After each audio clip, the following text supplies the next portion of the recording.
They thought they could replace me with a 35 an hour freelancer and save a few bucks. What they didn't realize was I was the one holding the $9.7 million leash. And when they let go of me, I let go of the clients. My name is Madison Keene, 41 years old, and until Tuesday morning, I was a senior contracts specialist at Brightforge Solutions, where I'd spent 14 years of my life crafting ironclad agreements between our software services and some of the biggest healthcare corporations in the country. I built relationships that lasted longer than most marriages these days. I understood the complex needs of hospital systems better than our own product developers. And last month, I closed the biggest deal in company history, an 8-figure contract with Stelmed that would have secured our position as the leading provider in the healthcare tech space for the next 5 years. That's why the email waiting in my inbox that Tuesday morning felt like a slap across the face. Madison, please report to HR with your badge. 7 words, no explanation, no warning, just 7 cold words that would unravel 14 years of loyalty in less than 20 minutes. When I walked into the glass-walled HR office on the 11th floor, Janet was already seated behind her immaculate desk, her hands folded atop a manila folder with my name on it. Next to her stood Trevor Blake, the new VP of Operations who'd been with the company for all of 4 months. His suit looked more expensive than my monthly rent, and the smug smile playing at the corners of his mouth told me everything I needed to know before a single word was spoken. Madison, thank you for coming promptly, Janet said, her voice stripped of the warmth I'd heard just last week when we chatted about her daughter's college acceptance. Please, have a seat. I remained standing. What's this about? Trevor cleared his throat. Madison, Brightforge is implementing some strategic operational adjustments to streamline our overhead costs. After careful analysis of our departmental expenses, we've identified several positions that can be optimized through alternative staffing solutions. I stared at him, translating his corporate jargon in real time. You're firing me? Janet shifted uncomfortably. We prefer to call it a workforce realignment. Call it whatever makes you sleep better at night, Janet. But let's be clear, you're firing me a week after I closed the Stelmed deal. I locked eyes with Trevor. A deal worth $9.7 million to this company. Trevor's smile tightened. The decision isn't personal, Madison. We've found that much of your contract management work can be handled by an independent contractor at a significant cost savings. How significant? I demanded. Janet glanced at Trevor, who gave a small nod. Approximately $200 per month, she said quietly. I laughed. I couldn't help it. The sound bounced off the glass walls, harsh and hollow.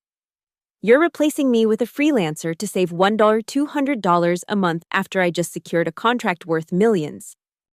The freelancer comes highly recommended, Trevor said, as if that made it better. They can handle the basic contract management remotely at $35 an hour on an as-needed basis. Basic contract management. I repeated the words slowly, letting them sink in. Is that what you think I've been doing for 14 years? Basic contract management. Janet pushed a document across the desk. Your severance package includes 2 weeks' pay and continuation of benefits through the end of the month. If you'll just sign here. What about my quarterly bonus? The Stelmed deal was finalized last week. That puts me well over my target for Q2. Trevor straightened his tie. Unfortunately, as your employment is being terminated prior to the end of the quarter, you won't be eligible for the Q2 bonus structure. Of course, the timing suddenly made perfect sense. Fire me now. Save on my substantial commission check that would have hit next week. Trevor probably thought he was being clever. I'll need you to turn in your badge and company phone before you leave. Janet said. It has already deactivated your email access. Company policy. 14 years, I said quietly. 14 years, and this is how it ends. No thank you for your service. No recognition of what I've built here. Your contribution has been noted in your personnel file. Trevor said dismissively. Now, if you could please sign the severance agreement, we can process your final paycheck. I didn't sign. Instead, I placed my badge and phone on the desk, turned on my heel, and walked out without another word. The security guard, Mike, who'd greeted me every morning for over a decade, looked pained as he escorted me to the elevators. He tried to make small talk, but I barely heard him over the roaring in my ears. I was out of the building by 9:47 a.m. By 9:53, I was sitting in my car in the underground parking garage, gripping the steering wheel so tightly my knuckles turned white, wondering what the hell I was supposed to do now. I drove home in a daze, the familiar streets of the city blurring together as I replayed the meeting in my head. 14 years of dedication ended in less than 20 minutes. No warning, no gratitude, just a cold dismissal and an escort out of the building, like I was a security threat rather than someone who had helped build the company from a scrappy startup to a major player in healthcare software. My apartment in Edgefield, a quiet suburb I'd chosen for its proximity to the office, felt smaller than usual when I walked in. The morning sun streamed through the windows, illuminating the sparse decor that testified to how little time I actually spent there. A dying cactus on the windowsill, a stack of unread magazines on the coffee table, a refrigerator containing little more than condiments, and a bottle of white wine I'd been saving for a special occasion. I bypassed the wine and went straight for the bourbon hidden in the back of my pantry. It was barely 11 a.m., but if being fired after closing a multi-million-dollar deal didn't justify day drinking, I didn't know what did. The amber liquid burned going down, a welcome distraction from the hollow feeling in my chest. I took another sip and stared at the cactus, which somehow seemed like an appropriate metaphor for my career at Brightforge, left alone to survive with minimal attention until it eventually withered away. On my kitchen counter sat the ceramic mug my team had given me last year after I closed 3 major contracts in a single quarter. Best closer ever, it proclaimed in bold lettering. I picked it up, fighting the urge to hurl it against the wall. Instead, I pulled out my personal phone and called the one person who might understand Sabrina Winters, my best friend and the head of financial analysis at Brightforge. We'd started at the company within months of each other and had been each other's support system through promotions, failures, and everything in between. She answered on the second ring. "Madison, aren't you supposed to be in the quarterly planning meeting?" I was fired this morning. The silence on the other end of the line stretched for several seconds. What? That's impossible. You just closed StelMed. Apparently, they found a freelancer who can do my job for $35 an hour. That's bullshit, Sabrina hissed. Hold on, let me close my office door. I heard shuffling, then the click of a door shutting. Okay, what exactly happened? She demanded. I recounted the meeting in painful detail, including Trevor's smug expression and Janet's clinical detachment. When I finished, Sabrina was quiet for so long I thought we might have lost the connection. There's more to this, she finally said, her voice low. Trevor's been closeted with the executive team all week, reviewing compensation structures. I thought it was just the usual end-of-quarter planning, but now... What are you saying? The bonus allocation list was circulated yesterday for final approval. Your name was on it, Madison. A 6-figure bonus for the StelMed deal, authorized by the CEO himself. My hand tightened around the bourbon glass. And Trevor saw this list. He didn't just see it, he requested a special meeting with the CFO right after. I wasn't in the room. But my assistant overheard them discussing budget reallocation and incentive restructuring. The pieces clicked into place. He fired me to redistribute my bonus. I can't prove it, Sabrina said carefully. But the timing is suspicious as hell. And Madison, there's something else. That freelancer they're bringing in. It's not just anyone. It's Trevor's brother-in-law. The bourbon glass froze halfway to my lips. You've got to be kidding me. I wish I were. He's been pushing to get him some contract work for months, but the department heads kept blocking it because the guy doesn't have the right experience. Guess Trevor found a way around that. I set the glass down before I could give in to the temptation to throw it. So, not only did they fire me to save on my salary and steal my bonus, but they're also using my position for nepotism. Welcome to the new Brightforge, Sabrina said bitterly. Ever since Trevor came on board, it's been nothing but cost-cutting and cronyism. Half the senior staff is looking for other jobs. Including you? I asked, Though I already knew the answer, Sabrina had been talking about a potential move to a competitor for months. "I've got a final interview next week," she admitted. "I was going to tell you after it was confirmed. I didn't want to leave you alone in that snake pit, but now it doesn't matter. I finished for her." We talked for a few more minutes before Sabrina had to go back to a meeting. She promised to keep me updated on any developments and to meet for drinks after work. I hung up feeling marginally better, but still adrift. I poured another finger of bourbon and wandered into my home office, a converted second bedroom that contained little more than a desk, a filing cabinet, and a bookshelf filled with industry publications and contract law references. I'd always been meticulous about keeping copies of my work, even though most of it lived on Brightforge's servers. Call it professional paranoia or just good sense, but I'd learned early in my career that documentation was everything. I sat at my desk and opened the bottom drawer, where I kept hard copies of my most important contracts. The Stelmed agreement was on top, its fresh ink barely dry. I flipped through it absently, more out of habit than any real purpose. What good was my expertise now Trevor would hand it off to his brother-in-law, who would probably butcher the relationship I'd spent years cultivating with Stelmed's procurement team? As I replaced the Stelmed contract, my fingers brushed against an older file at the back of the drawer. I pulled it out, curious. It was my original employment contract with Brightforge, dated 2010, along with various amendments and updates over the years. I hadn't looked at it in ages. There had never been a reason to. I spread the documents across my desk. A timeline of my career laid out in legal language and signatures. Standard non-disclosure agreements, performance metrics, salary adjustments that never quite matched my contributions. And then, tucked between a 2018 promotion letter and a 2020 pandemic-related work-from-home policy, was an amendment I barely remembered signing. Dated November 2019, it was labeled Client Relationship Protection Addendum. I frowned, trying to recall the context. It had been during a period of high turnover at Brightforge, when several account managers had left for a competitor and taken their clients with them. The company had scrambled to protect its relationships, implementing new non-compete clauses and client ownership provisions.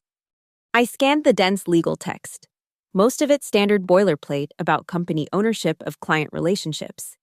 But midway through the third page, a section caught my eye. In the event of employment termination without documented cause within 10 business days prior to a quarterly financial close, employee retains rights to client relationships personally developed within the preceding 12 months, unless compensated at a rate of 3x, the standard commission structure for all pending and active contracts.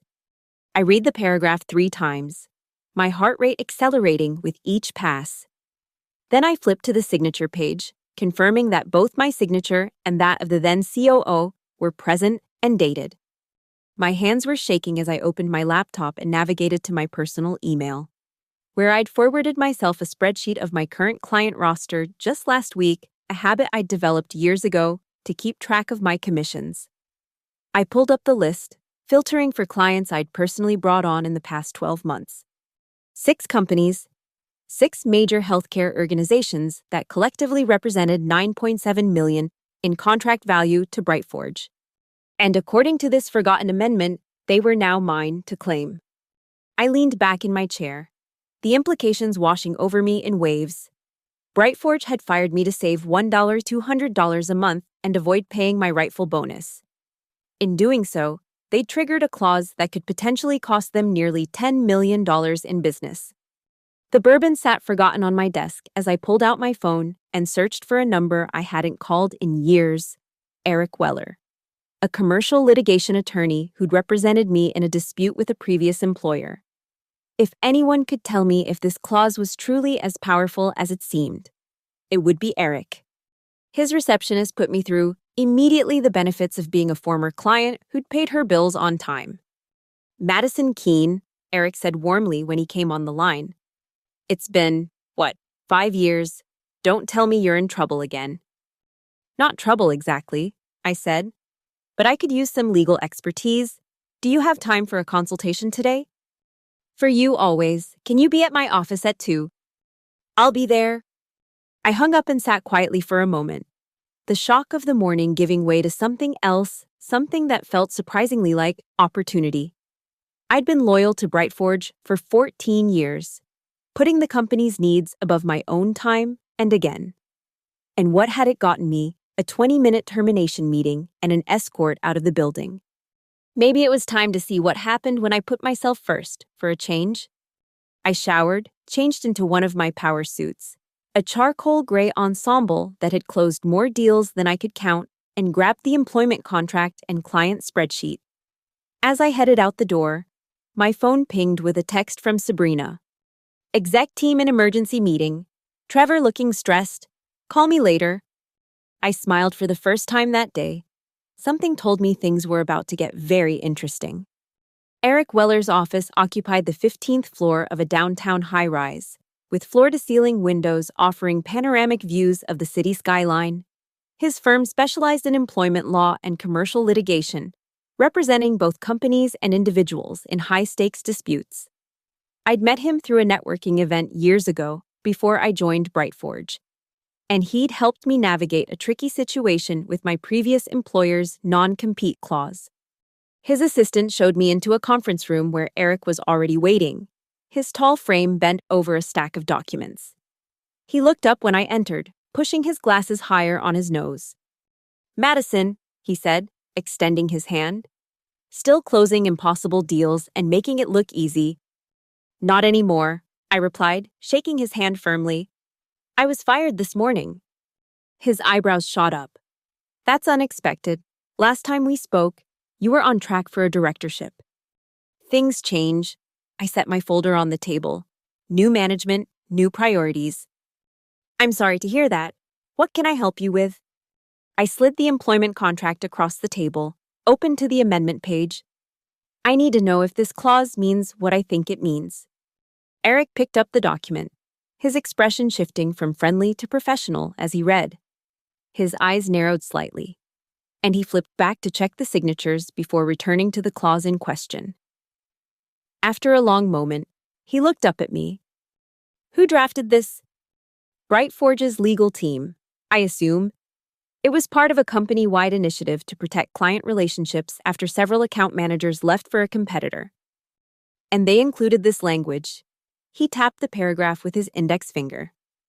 "This essentially gives you ownership rights to your clients if they terminate you without cause within 10 days of quarter end."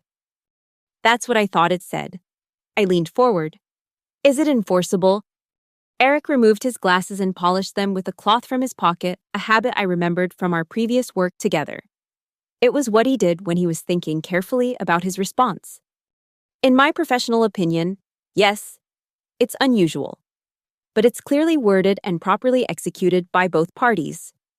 He replaced his glasses. "The timing provision is specific. The without documented cause language is defined earlier in the document, and the compensation alternative gives the company a reasonable option to retain the relationships." My pulse quickened.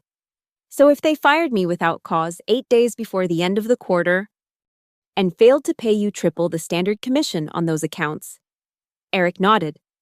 "Then according to this agreement, you retain rights to the client relationships you personally developed in the past year." What exactly does retain rights mean in practical terms? That depends on the nature of your client contracts. But essentially, you could approach those clients and inform them that your personal relationship with them is no longer connected to Brightforge. You could legally offer to continue servicing their needs through another entity, such as your own consulting firm. I pulled out my client spreadsheet and placed it next to the contract. These 6 healthcare organizations represent $9.7 million in contract value, all brought in by me in the past 12 months. Eric whistled low under his breath as he scanned the list. "And Brightforge terminated you without providing any documented performance issues?" "None. In fact, I just closed the largest deal in company history last week." I gave him a brief summary of the morning's events, including Trevor's cost-cutting explanation and the information from Sabrina about the bonus allocation. "They fired you to save $200 a month and to avoid paying your bonus." Eric shook his head in disbelief. "And in doing so, they potentially expose themselves to losing nearly $10 million in business. He chuckled. That might be the most expensive cost-cutting measure I've ever encountered. So what are my next steps? I asked, energy coursing through me for the first time since receiving that email. Eric leaned back in his chair, steepling his fingers. First, I need to thoroughly review your full employment agreement and the client contracts to identify any potential complications. There might be other clauses that interact with this one in ways we haven't considered. I nodded. I brought copies of everything. Good. Second, you need to decide what you want out of this situation. Are you looking to negotiate a better severance package, get your job back, or are you considering starting your own competing business and taking these clients with you? The question gave me pause. Until that moment, I hadn't thought beyond confirming whether the clause was valid. But now, possibilities unfurled before me, like a map to a new future one, where I wasn't at the mercy of people like Trevor Blake. I think, I said slowly, I might be ready to work for myself. Eric smiled. Then, let's talk about how to properly set up a business entity before you approach any of these clients. You'll want everything legally structured before making any moves. For the next 2 hours, we went through my documents line by line, identifying potential pitfalls and opportunities. Eric explained the process of establishing an LLC, the proper way to approach clients without triggering other non-solicitation clauses, and how to prepare for Brightforge's inevitable pushback. They won't take this lying down, he warned. Expect cease and desist letters, threats of litigation, maybe even attempts to intimidate your clients.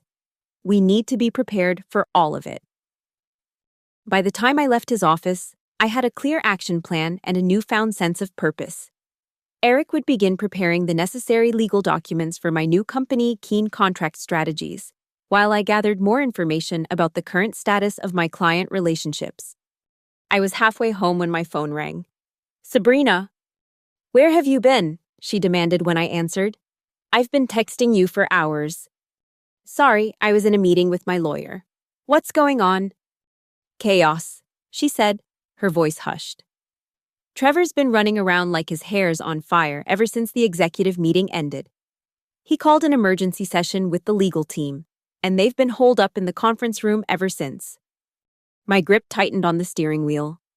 Did you hear what they're discussing? Not specifically, but Janet from HR was called in about an hour ago. She looked like she was going to be sick when she came out. Sabrina paused. Madison, what did you do? Nothing yet, I assured her. I just explored some options related to my employment contract. Well, whatever it is, it's got them scared. The CEO showed up about 20 minutes ago, first time he's been in the office in weeks. I smiled to myself. That's interesting. Madison, Sabrina said, her voice dropping even lower. Are you planning something? Let's just say I'm considering all my options. Can you do me a favor without risking your position? Depends on the favor. Can you find out if anyone has contacted my clients yet, specifically? Whether Trevor's brother-in-law or anyone else has reached out to Stelmed or the other healthcare groups I've been working with. There was a pause. I can ask around discreetly. Most of the account transition emails go through finance for billing updates. Perfect. Let me know what you find out. I will. And Madison. Whatever you're planning, be careful. Trevor doesn't strike me as someone who plays fair. Don't worry, I assured her. I'm done playing by their rules anyway. The next morning, I woke up with a clarity I hadn't felt in years. For so long, my identity had been tied to Brightforge Madison Keen, senior contract specialist, company loyalist. Now, I had the chance to redefine myself on my own terms. I spent the early hours setting up a home office, clearing space for the business I was about to launch. I registered a domain name for Keen Contract Strategies, set up a professional email address, and began drafting a business plan. Years of handling contracts for healthcare organizations had given me insight into what these companies truly needed, not just software solutions, but a partner who understood the complexities of their operations and compliance requirements. Around 10, Sabrina called with an update. No one has contacted Stelmed or any of your other major accounts yet. She reported, In fact, there's complete confusion about who's supposed to be handling them. Trevor told the team that transitional arrangements were being made, but so far, no specific assignments have been communicated. That's good news, I said, making notes. What about his brother-in-law? Has he shown up yet? Not physically, but he's been added to the contractor database. His onboarding documents list him as a remote contract management specialist, starting next Monday. I checked my calendar. That gives me about 5 days before he starts reaching out to my clients. What are you going to do? I'm going to beat him to it. After hanging up with Sabrina, I called Eric to give him the update and confirmed that my new LLC paperwork was being expedited. Then I turned my attention to crafting the perfect outreach to my clients. These weren't cold contacts. These were relationships I'd built over months and years. People who trusted me, who valued my expertise, who had my personal cell phone number and had used it outside of business hours when urgent issues arose. The healthcare industry didn't operate on a 9-to-5 schedule, and neither did I. That dedication was part of why my clients valued me and why they might be receptive to following me instead of staying with Brightforge. I started with Stelmed, my largest and most recent client. Dr. Eliza Hammond, their chief medical officer, had been my primary contact throughout the negotiation process.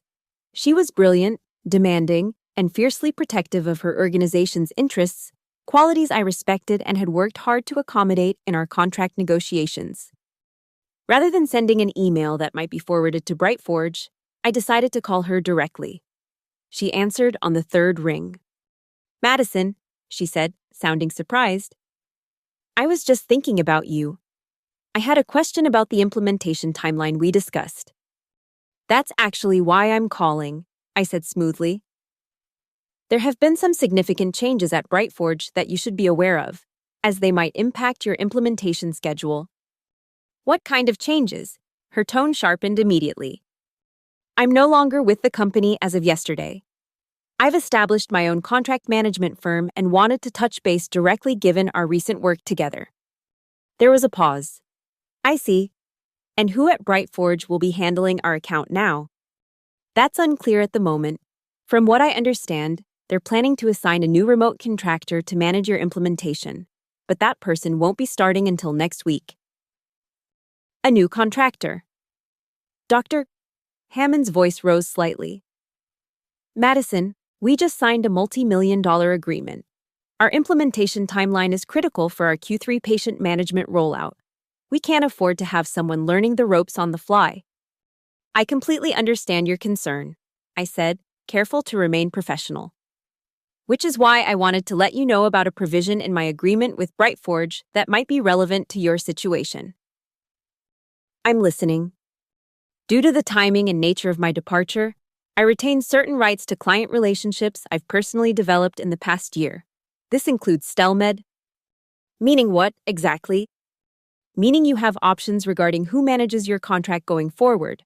Brightforge will certainly work to fulfill their obligations. But if you prefer, there are legal pathways for you to transfer your contract management to my new firm while maintaining your software licensing." Dr. Hammond was silent for a moment. When she spoke again, her tone was measured. "I think we should discuss this further. Are you available to meet tomorrow morning? I'd like our legal counsel present as well." "Absolutely. I can come to your offices, or we can arrange a video conference." "In person would be better. 9 a.m. "I'll be there." I hung up feeling a surge of adrenaline. The first domino was in position. Now I needed to line up the rest.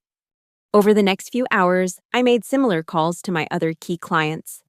Not all were as immediately receptive as Dr. Hammond, but all expressed concern about the transition and agreed to meetings within the next few days.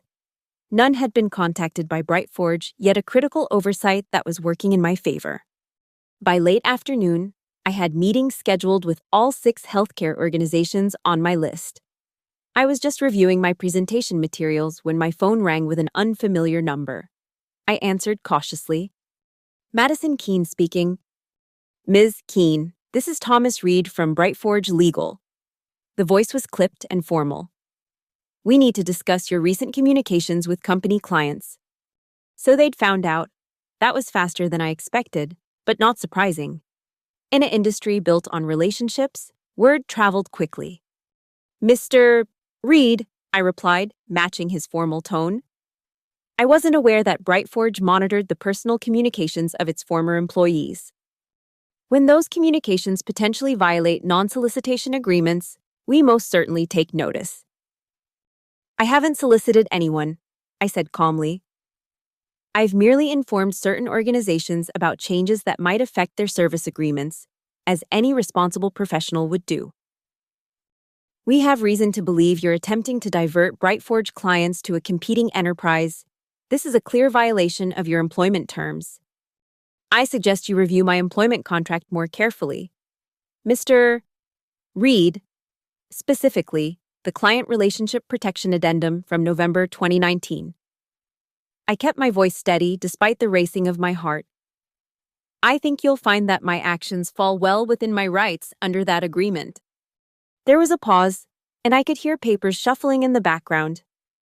That amendment was meant to protect the company, not to be triggered by firing a senior specialist 8 days before quarter end to avoid paying earned commissions. I finished for him. Intent aside, the language is quite clear. More silence.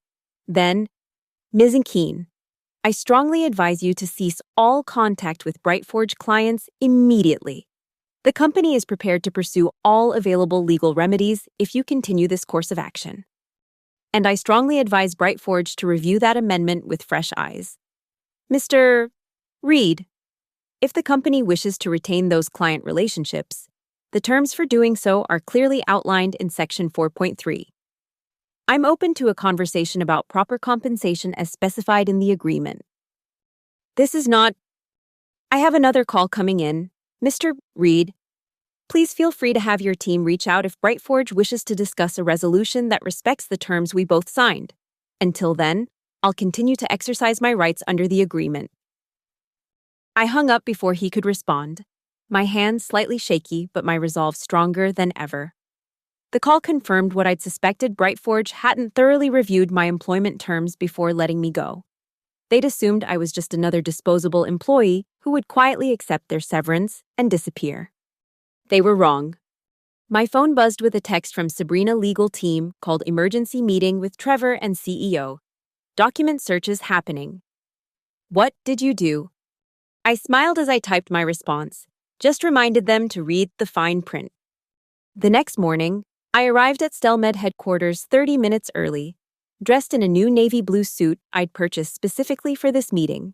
My old Brightforge business cards had been replaced with sleek new ones for keen contract strategies, printed overnight at a premium that felt worth every penny. Dr. Hammond's assistant escorted me to a conference room where Hammond was waiting along with a man she introduced as Jonathan Voss, Stelmed's general counsel. Their expressions were guarded but not hostile, a promising start. Thank you for meeting with me, I began, setting my portfolio on the table. I appreciate your willingness to discuss this situation. To be clear, Voss said before I could continue, we've invested significantly in the Brightforge solution. We're not looking to change software providers at this point. That's not what I'm proposing, I assured him, sliding copies of a document across the table. This is the relevant section of my employment agreement with Brightforge. As you can see, it specifically addresses client relationship rights in the event of termination without cause near quarter end. They both reviewed the document carefully, Voss occasionally making notes in the margin. And you were terminated 8 days before the end of Q2, Hammond asked. Yes, without any performance concerns cited. In fact, our contract was referenced as a major success during my last performance review. Voss looked up. This is unusual language for an employment contract. How did it come about?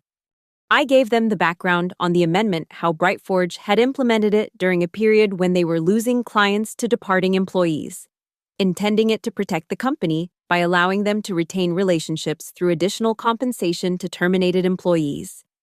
The irony that it was now working in my favor wasn't lost on any of us. What exactly are you proposing? Hammond asked. Your contract with Brightforge for their software solution remains intact. What I'm offering is specialized contract management services through my firm, Keen contract strategies. I would continue to be your point of contact for implementation, compliance oversight, and ongoing contract adjustments, all areas where continuity is valuable. And Brightforge would be okay with this arrangement.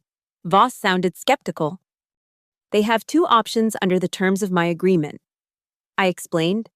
They can compensate me at 3 times the standard commission rate for maintaining their direct relationship with you, or they can acknowledge my right to manage the relationship going forward. And if they choose neither, then we may have a legal dispute that could potentially delay your implementation timeline. I met Hammond's eyes directly, which is exactly what I want to help you avoid. Hammond exchanged a glance with Voss.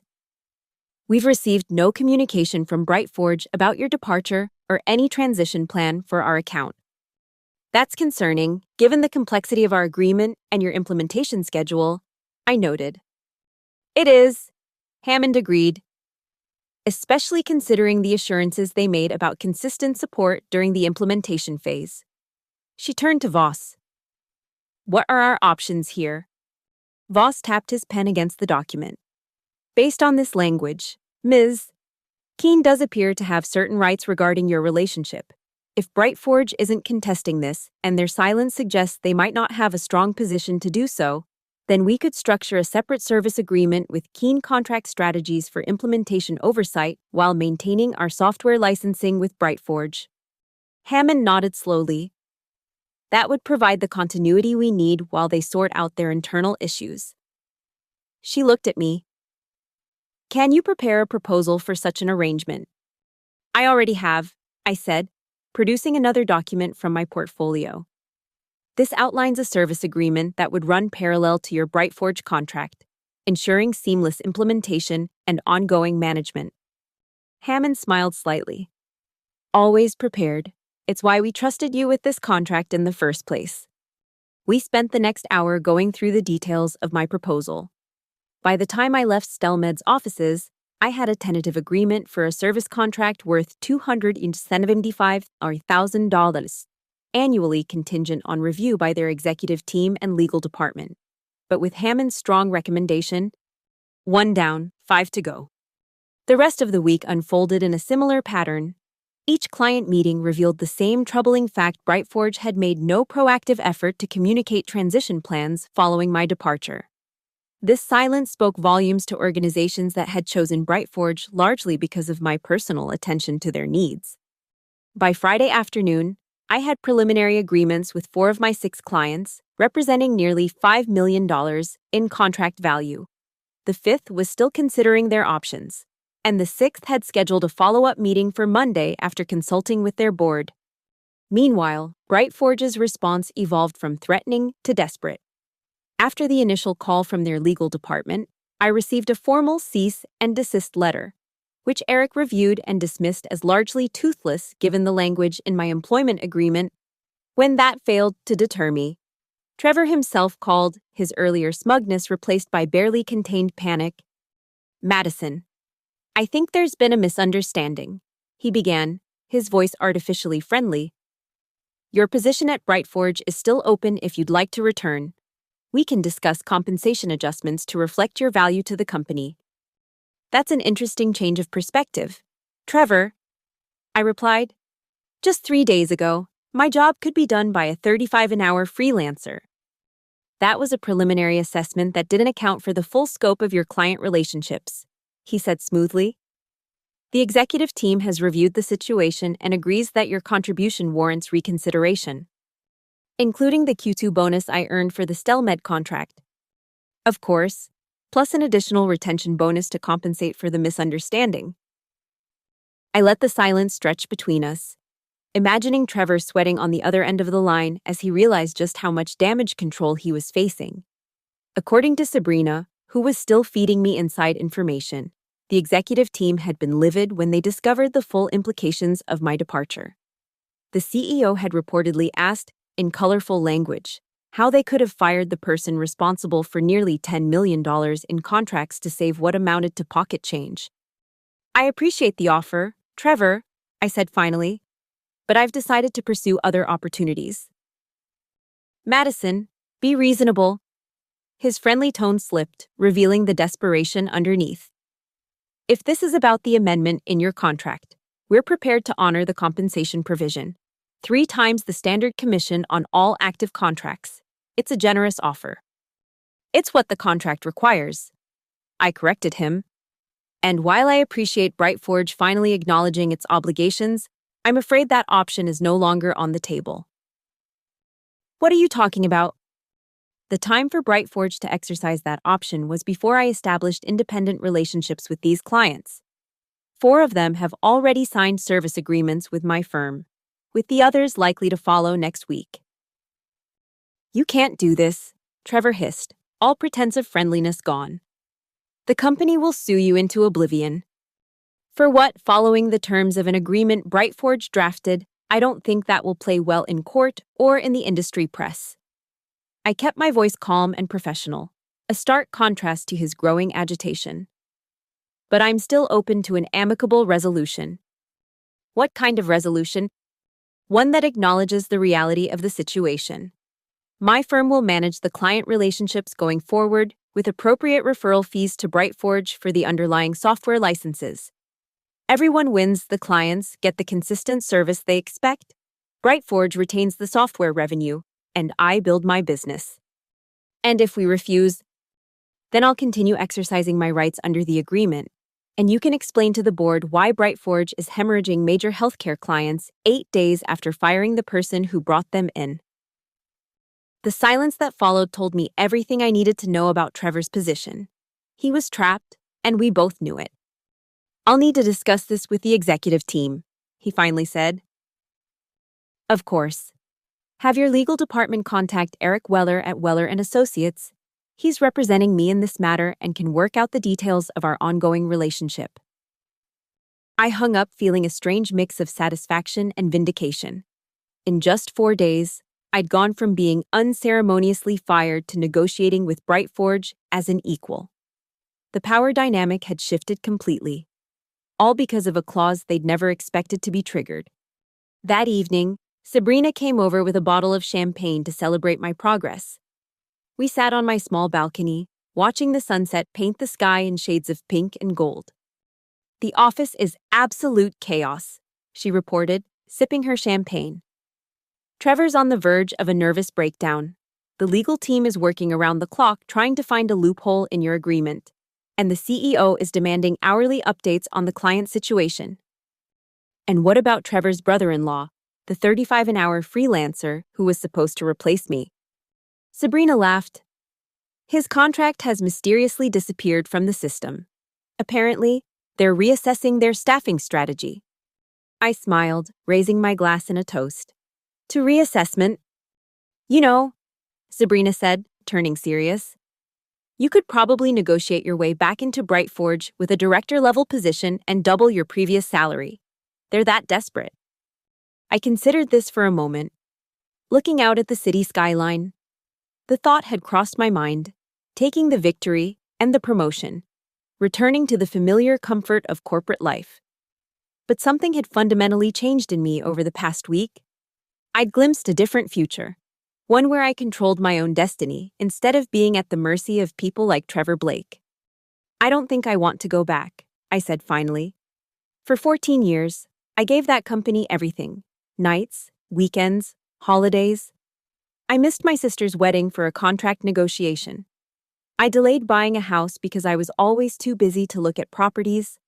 I put my life on hold for Brightforge, and they discarded me in 20 minutes to save $1 or $200 a month. Sabrina nodded sympathetically. So what now? Now I build something of my own, something where loyalty and contribution actually matter. I turned to her with a smile. And I could use a good financial analyst if you're still considering a change. Sabrina's eyes widened. Are you offering me a job? More like a partnership. I know contracts. You know numbers. Between us, we could offer healthcare organizations a level of service Brightforge never could. You're serious? Completely. Think about it, no more corporate politics. No more watching mediocre men like Trevor fail upward while we do the actual work. Just us, building something valuable on our own terms. Sabrina raised her glass again. To new beginnings, then. To new beginnings. The following Monday, my last two clients signed service agreements with Keen Contract Strategies. By Wednesday, Brightforge's legal team had conceded defeat and proposed a formal arrangement acknowledging my firm as the relationship manager for all 6 clients. With Brightforge maintaining the underlying software licenses, exactly the solution I'd proposed to Trevor. The agreement was finalized on Friday, exactly 10 days after I'd been fired. Eric reviewed the documents while I signed them in his office, officially transforming what had begun as a retaliatory move into a legitimate business venture. Congratulations, Eric said as I handed him the signed agreement. You just turned a wrongful termination into a multi-million-dollar company. That might be a record in my practice. I couldn't have done it without your guidance, I told him sincerely. Oh, I just helped with the paperwork. This was all you, Madison. He leaned back in his chair. So what's next for Keen Contract Strategies? First, I need office space. Working from my apartment was fine for a week, but if I'm going to build a real company, I need a proper headquarters. I pulled out my phone to show him a property listing. There's a small office suite overlooking the bay that would be perfect. Previously occupied by a law firm that outgrew the space. Nice location. Eric nodded approvingly. And after that, I'm bringing on Sabrina Winters from Brightforge to handle the financial side of the business. And I'm looking at hiring 2 more specialists to help manage the client load. Expanding already ambitious. I've spent too many years playing it safe, I said. It's time to be bold. As I left Eric's office and walked to my car, my phone buzzed with a news alert from the healthcare industry newsletter I subscribed to. The headline made me stop in my tracks. Brightforge Solutions announces executive departure. VP of Operations, Trevor Blake exits amid restructuring. I quickly scanned the article, which described Trevor's departure as part of a strategic realignment following client relationship challenges. Reading between the lines, it was clear he'd been made the scapegoat for the fiasco my departure had caused. Another text came through as I was reading Sabrina again. Janet from HR just quit, citing ethical concerns about management practices. The house of cards is falling. I tucked my phone away, feeling not so much satisfaction as a sense of balance restored. Trevor and Janet had treated me as disposable, a line item on a budget spreadsheet rather than a human being who had dedicated 14 years to the company. Their actions had consequences for them, for Brightforge, and ultimately, for me. But unlike them, I'd found opportunity in adversity. In just 10 days, I'd gone from unemployed to entrepreneurial, from discarded to empowered. The path ahead wouldn't be easy. Building a business never was, but it would be mine. 3 months later, Keen Contract Strategies occupied the Bayview office I'd coveted. Sabrina had officially joined as my partner, bringing her financial expertise and, surprisingly, 2 additional clients who had followed her from Brightforge. We'd hired a team of 5 specialists, each with deep experience in healthcare contracting, and were already turning a healthy profit. Meanwhile, Brightforge was still reeling from the client exodus. Their stock had dropped nearly 30% after their Q3 earnings revealed the impact of losing the healthcare contracts. The CEO had been forced to issue a statement reassuring investors about the company's future prospects. And rumor had it that acquisition talks were underway with a larger competitor. On a crisp fall morning, I stood on the small private balcony attached to my new office, sipping an espresso and watching sailboats glide across the bay. My desk inside held fresh contracts with 2 new healthcare systems organizations that had heard about our specialized approach and reached out proactively.